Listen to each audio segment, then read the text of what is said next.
Bonjour, donc nous allons démarrer une nouvelle séquence sur les matériaux. Donc dans cette activité, nous allons étudier qu'est-ce qu'une famille de matériaux, qu'est-ce qu'un matériau et comment choisir un matériau. Qu'est-ce qu'un matériau? Un matériau est une matière d'origine naturelle ou artificielle permettant de fabriquer des objets. Il existe différents types de familles de matériaux. Elles sont regroupées en plusieurs catégories.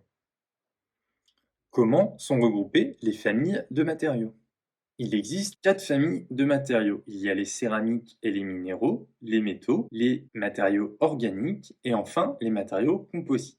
Pour la famille des céramiques et des minéraux, les matériaux céramiques sont obtenus à partir de la terre et du sable cuit. Pour les minéraux, ils sont issus de la roche. Il y a la calcaire, le grès, le granit et beaucoup d'autres. Pour les propriétés physiques et chimiques et les propriétés mécaniques. De manière générale, cette famille de matériaux ont une masse volumique importante, ils sont donc très lourds, ils sont isolants électriquement, ils sont bons conducteurs thermiques, donc ils transmettent facilement la chaleur ou le froid, ils sont très durs et par contre ils sont très cassants. Ensuite, il y a la famille des métaux. Les métaux sont obtenus à partir de minerais extraits du sol. Quand on les mélange à plusieurs métaux, on obtient un alliage. Il y a, mettons, l'argent, l'inox, le chrome, le plomb. Concernant les propriétés de manière générale, les métaux sont plutôt lourds, ils ont une masse volumique importante, ils sont conducteurs de l'électricité, c'est d'ailleurs ce qui les caractérise. Ils sont donc bons conducteurs thermiques, ils sont plutôt résistants et durs. Les matériaux organiques, on en distingue deux grandes parties. Il y a les matériaux organiques naturels à partir de produits végétaux ou animaux. Il y a les matériaux organiques artificiels ou synthétiques créés par l'homme, comme les matériaux plastiques. Concernant les matériaux artificiels, les matériaux plastiques sont les plus courants, ils sont obtenus à partir du pétrole.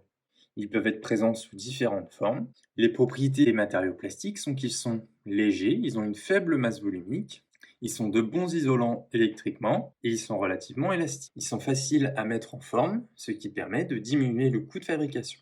Dans les organiques, nous trouvons également les organiques naturels. Il y a donc ceux qu'on peut trouver à partir de ressources végétales comme le papier, le bois, le carton ou le chanvre. Il y a également ceux d'origine animale avec la laine, le cuir, les os ou d'autres. Tous ces matériaux sont renouvelables, ils ont donc un faible impact environnemental.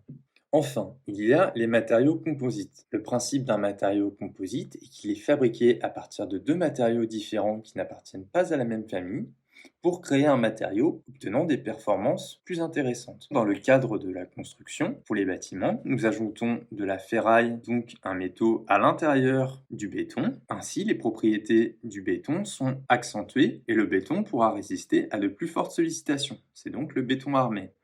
Il y a également après les matériaux composites à partir de résine, comme une résine en fibre de carbone, c'est-à-dire qu'on va prendre de la résine, donc une colle, mettre des bouts de tissu de fibre de carbone afin de renforcer le matériau. Ceci est très utilisé dans l'aéronautique ou quand on cherche des performances élevées. Il y a également le même principe de résine mais avec de la fibre de verre. Cela accentue les propriétés, moins performantes que la fibre de carbone, mais le prix est inférieur. C'est notamment ce qui est utilisé pour réaliser la carrosserie des voitures ou des bateaux. Donc, comment choisir un matériau? Les matériaux d'un objet technique sont choisis à partir des fonctions techniques énoncées dans le cahier des charges. On va donc choisir un matériau qui répond aux exigences du cahier des charges. Si on prend l'exemple d'une entreprise qui souhaite concevoir une pagaie pour un paddle. Dans le cahier des charges, il est indiqué que la masse de la pagaie doit être le plus léger possible, que la pagaie ne doit pas se casser lorsque l'utilisateur rame. Pour que l'entreprise arrive à vendre sa pagaie, il faut qu'elle soit compétitive, que la pagaie dure quelque temps.